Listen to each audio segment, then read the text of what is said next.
근육통이라는 게 꼭 일반적인 근육통이 아닌 류마티스성 다발성 근육통도 올 수가 있다. 설명드리기 위한 시간을 갖도록 하겠습니다.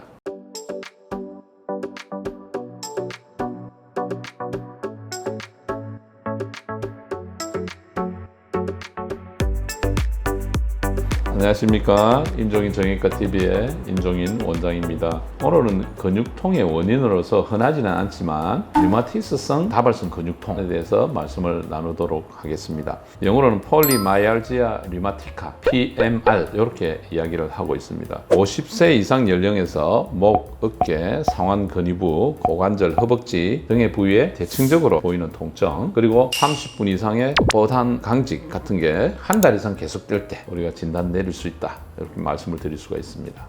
이 질환은 50세 이전은 드뭅니다. 그리고 여성에서 보통 3배 정도 많고 겨울에 발생을 많이 합니다. 미국은 50세 이상에서 10만 명당 700명 정도가 생긴다 발표되고, 남부 유럽보다는 북부 유럽에 많다 이렇게 보고가 되어 있습니다. 우리나라는 아직 이 질환에 대해서 광범위하게 보고를 내린 논문이 아직 없습니다. 그래서 이 질환에 대해서 말씀드리는 것은 근육통이라는 게 꼭 일반적인 근육통이 아닌 류마티스성 다발성 근육통도 올 수가 있다, 설명드리기 위한 시간을 갖도록 하겠습니다.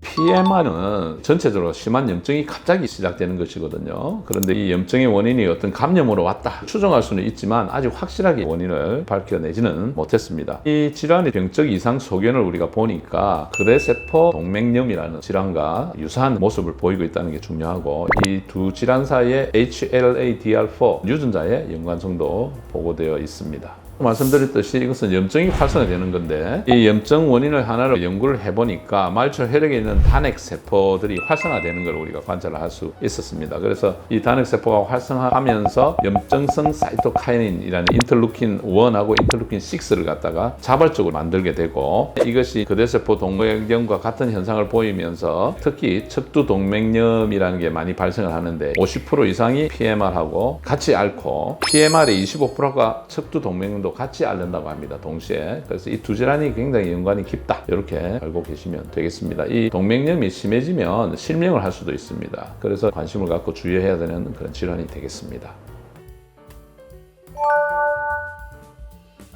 자, 이 PMR의 증상에 대해서 말씀을 드리겠습니다. 우선 목, 어깨, 상완 근위부, 고관절, 허벅지 등의 부위에 대칭적인 통증이 있습니다. 가끔 비대칭적인 것도 있지만 대칭적으로 오는 거고, 조조 강직이 한 30분 이상 지속된다는 게 특징이 되겠습니다. 그래서 일반적인 생활에서 어깨하고 상부 쪽에 문제가 있다 보니까 여자분들 브레이저 채우는 거, 셔츠, 자켓 입는 것도 통증 때문에 힘들어 할 수가 있습니다. 그 다음에 스타킹 신는 것도 힘들다, 이렇게 호소하시는 것을 볼 수가 있습니다. 그 다음에 이런 근골격계 질환도 문제지만 전반적으로 피로를 느낀다든지, 탈모가 있다든지, 식욕 부진이 있다든지, 체중 감소, 빈혈, 심지어 우울증 같은 것도 호소를 할 수가 있습니다. 우리가 류마티스 관절염에도 이런 현상들을 볼 수가 있죠. 이것도 류마티스성 통증이기 때문에 류마티스에서 볼 수 있는 여러 가지 증상을 볼 수가 있는 것입니다. 그 다음에 손이나 손목, 발목 등 잘 붓고 눌리면 꾹 눌려져서 올라오지도 않는 질환들도 호소하는 환자들이 많습니다.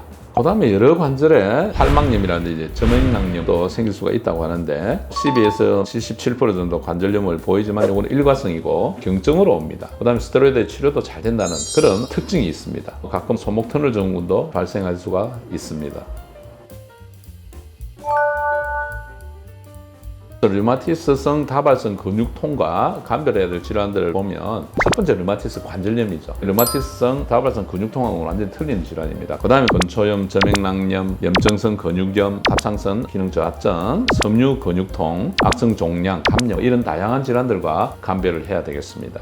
PMR의 진단은 특징적으로 진단이 되는 방법은 없고 대부분 몸에 염증 수치가 굉장히 증가되어 있는 특징을 볼 수가 있습니다. 그래서 적혈구 침감 척도 ESR이라 그러죠. 그 다음에 CL 반응성 단백질 CRP, ESR, CLP가 급성의 염증 레벨을 보는 마크가 되겠습니다. 이런 게 굉장히 많이 증가되어 있습니다. 그 외에 비정상적인 단백질 수치가 있고 비정상적인 백혈구 수치, 빈혈, 이런 특징을 볼 수가 있습니다. 그렇지만 이런 것은 아주 비특이적인 특징이다. 그래서 특징적인 하나가 있어서 이 질환을 진단할 수 있는 것은 없다, 그렇게 말씀을 드릴 수가 있습니다.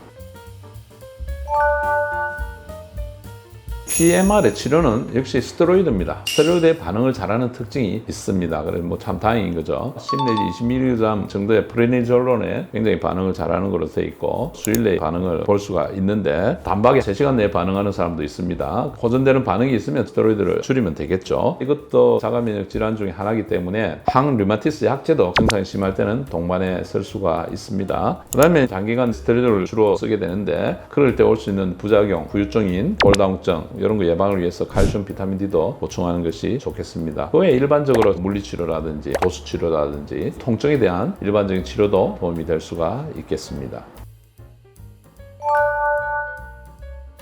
류마티스성 다발성 근육통은 안심이 되는 것이 일반적으로 환자 예후가 좋다. 류마티스 관절염은 변형도 오고 예후가 좋지 않은 것을 많이 보게 되는데 다발성 근육통 자체는 예후가 좋다는 것을 말씀드리고 짧으면 수개월, 조금 길면 수년 뒤에 점차 호전되는 것을 보이게 되고 스테로이드를 끊을 수 있는 상황이 됩니다. PMR이 있다고 해서 사망률이 확 증가한다. 이런 보고도 없습니다. 결론적으로 어떻게 하면 부작용을 적게 하면서 스테로이드를 쓸 수 있느냐 하는 것을 연구를 해야 되겠고 환자 자신도 이것은 좋아질 수 있는 질환이라는 인식을 가지는 것도 중요하겠습니다. 마지막으로 거대세포 동맥염 이것하고 거의 비슷한 모양을 가진다고 했는데 이것은 치명적인 결과를 초래해서 실명도 될 수 있는 상황이 될 수도 있기 때문에 흔하지는 않습니다. 그렇지만 이 질환을 항상 염두에 두고 기억해 주시면 감사하겠습니다. 오늘은 꼭 관절염뿐만 아니라 이런 다발성 근육통도 류마티스로 인해서 발생할 수 있다는 것을 여러분들 한 번 더 상기하시는 그런 시간이 되었으면 좋겠습니다. 오늘 끝까지 시청해 주셔서 여러분 대단히 감사합니다.